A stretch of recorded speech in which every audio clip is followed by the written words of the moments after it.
உலகம் இயங்குவது எண்ணெய் வளத்தில்தான். ஆனால் இந்த எண்ணெயை உற்பத்தி செய்யும் முக்கிய நாடுகள் எவை?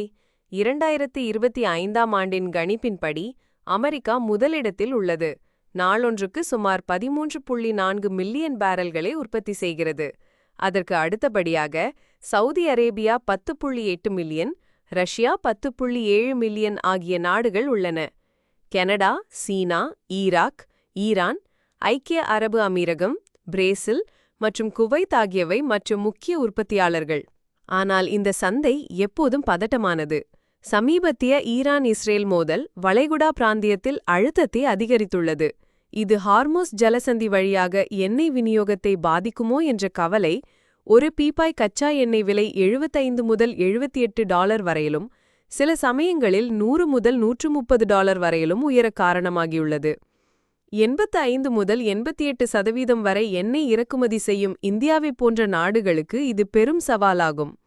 இந்த நெருக்கடியை சமாளிக்க இந்தியா வளைகுடா நாடுகளை மட்டும் சார்ந்திராமல் அமெரிக்கா, ரஷ்யா போன்ற நாடுகளிலிருந்தும் இறக்குமதியை அதிகரித்துள்ளது.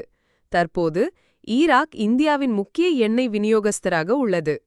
சர்வதேச மோதல்கள் உலகளாவிய எண்ணெய் சந்தையையும் சாமானிய மக்களையும் எவ்வாறு பாதிக்கின்றன என்பதற்கு இது ஒரு உதாரணம். எனவே எரிசக்தி இறக்குமதியில் பன்முகத்தன்மை நாடுகளுக்கு மிகவும் அவசியமானது.